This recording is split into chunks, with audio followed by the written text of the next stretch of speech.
You ever have one of those days where the absurd crosses into the criminal?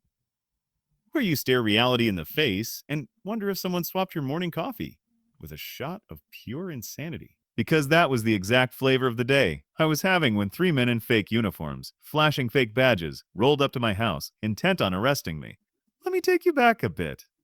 I live in a quiet neighborhood. It's the kind of place where everyone waves to each other but keeps their distance. Cookie cutter homes, well manicured lawns, and those little garden gnomes that somehow multiply overnight like rabbits. I moved here a few years back, just wanting peace after a long stint in undercover operations. I was supposed to be retired, invisible, quiet, but peace, as it turns out, wasn't in the HOA vocabulary. The HOA here had developed a bit of a god complex. They weren't just enforcing bylaws, they were inventing them. One day it was the no trash bins visible from the Road Act. The next, it was the only beige curtains are permitted directive. But I played along, kept my head down, until one afternoon when I received a letter in the mail written in all caps with red ink. You are in violation of Community Rule 19B, unapproved vehicle parking. Funny thing was, I had parked my car, my government-issued black Suburban, in my own driveway. It didn't block any sidewalk. It wasn't up on cinder blocks. It was just there. I figured it was a misunderstanding. I called the HOA number. No answer. I emailed.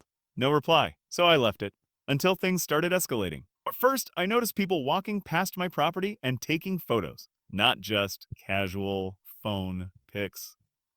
Full DSLR lenses zooming into my license plate, my security camera placement, even peering into the garage when it was open for 2 minutes. One night, someone left a typed note on my windshield. We warned you. All caps again. No signature? I reviewed the security footage. A man in what looked like a utility worker vest walked up, face hidden under a cap, slipped the note under the wiper, and walked away briskly. He never even looked around. He knew where the cameras were. I knew harassment when I saw it. I had seen it on every level. But I kept my cool. Until that Saturday morning, it was just past 8 a.m. when a black SUV with magnetic decals that read a Community Enforcement Authority screeched to a stop outside my house. 3 men got out, wearing uniforms that almost looked official. Almost. Dark blue shirts with patches I'd never seen, utility belts with what appeared to be pepper spray, radios, and even handcuffs. One of them was holding a clipboard. Another had aviators on despite the cloudy sky. They came marching up the driveway like they owned it. I opened the door just as they raised a fist to knock. You, John Baker? The one in front asked. He had a thick neck, a puffed chest, and the barely contained confidence of someone drunk on power. I recognized the type immediately. I might be, I said calmly. What's this about? Oh, you're being detained, he said. You're in violation of multiple HOA ordinances, specifically continued parking of unauthorized government vehicles on residential property. We have orders to take you into custody and impound the vehicle. Not because it was fun, but because it was surreal. Is that right? I asked, raising an eyebrow. Don't make this harder than it has to be, the second man chimed in. I stepped back from the door, hands clearly visible. But before you do something you'll regret, you might want to take a look at my ID, I said, walking slowly to the side table by the entryway. I picked up my badge, the real one, not the toy store prop they were flashing around, and held it up. A Special Agent John Baker, Federal Bureau of Investigation. You boys want to try that again? The silence was deafening. The man in aviators swallowed hard. The clipboard guy shifted his weight. They didn't move. You're impersonating law enforcement. I continued, stepping forward. You entered private property under false pretenses. And you threatened a federal officer with detainment. Their faces changed, not instantly. It was gradual, like melting wax. They looked at each other. Then the leader tried to speak. There must be some confusion. No, there's no confusion. I cut him off. You're going to sit down on the porch slowly, hands where I can see them. You're going to wait while I call the local PD and the actual sheriff's department. People who wear real uniforms and don't play dress up on weekends. But instead of complying, they ran. Not a full sprint, but a panicked, awkward shuffle like they couldn't decide whether they were in more trouble if they stayed or ran. They bolted for the SUV. I didn't bother chasing them. Instead, I already had the license plate, My outdoor camera had facial recognition running.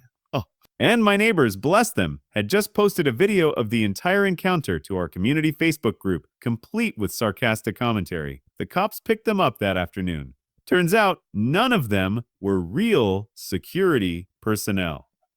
They were part of some bizarre HOA, a vigilante squad formed by the vice president of the association, a man named Ronald Tetherby.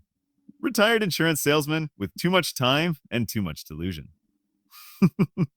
Ronald had decided that our neighborhood had gone soft and that someone needed to restore order.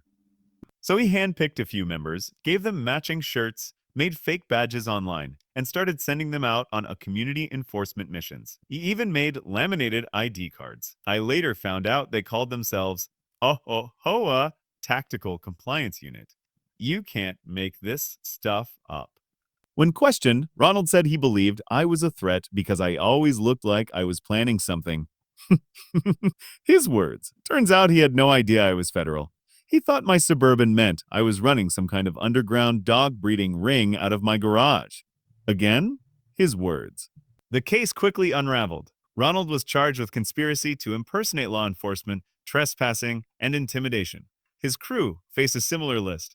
One of them tried to plead ignorance, claimed he thought it was just a neighborhood watch thing. But ignorance doesn't fly when you slap fake handcuffs on someone's fence gate and claim you're making an arrest. The HOA itself tried to distance themselves. These individuals were acting outside the scope of their authority, the board said. We condemn any unlawful activity. But emails leaked later proved the president of the HOA knew exactly what Ronald was doing and supported it. He even referred to it in one message as a much-needed security boost. The board was dissolved. A court-ordered management company took over. And my neighbors started knocking on my door, thanking me for what I'd done. One of them even baked me a cherry pie. But the real twist? That wasn't the end of it. A week after the incident, I received an unmarked envelope in the mail. Inside was a single piece of paper. No return address. No note. Just a printed screenshot from my front door camera system. The photo was of me, standing in my foyer, holding my badge. The timestamp was from the exact moment I confronted the fake officers. Someone had hacked into my home security. I called in a favor with cybercrime. We traced the breach to a small network registered under a shell company in Arizona. After a bit more digging, we uncovered something even more disturbing. Ronald Tetherby had a connection to a group under investigation for impersonating federal agents across multiple states. Not just HOA, but airports, hotels, even private banks. People pretending to be D, ATF, you name it. All to gain access to places they didn't belong. And Ronald? He was a recruiter. The HOA Tactical Compliance Unit wasn't just a neighborhood prank. It was a test run. The kind of thing people do when they want to see how far they can push a lie before it snaps back. So, I did what I do best. I went back undercover. Not as a neighbor, but as bait. We set up an operation, used Ronald's obsession with control and suspicion against him. We leaked a fake story through a friendly HOA insider about a new resident with a suspicious van, a questionable name, and a history of moving every 6 months. I played the new resident, grew geared, wore glasses, drove a rusted-out Chevy, and waited. Within 2 weeks, I had someone tailing me. Another week, and I found a tracker on my vehicle. They tried again, same fake uniforms, different guys. But this time, they walked into a house wired with surveillance, backed by 4 federal agents hidden in every room. Game over. The arrests were clean. Charges stuck. The network Ronald had touched was dismantled, piece by piece by piece. It wasn't a massive national conspiracy, but it was enough to ruin a few lives and prevent real damage in the future. You know what the wildest part is? After all that, the new HOA president still sent me a warning letter for not trimming my hedges to regulation height. Old habits die hard, but now, when they knock, they're a little more careful. And if you're wondering whether I've considered moving, no, I like it here. Because nothing keeps the peace quite like a neighbor who's also a federal agent. So the next time someone bangs on your door in a made-up uniform, claiming to be a community enforcement, ask for their badge. And remember, sometimes the best disguise is just being yourself, especially when I yourself comes with a badge, a gun, and a very low tolerance for stupidity.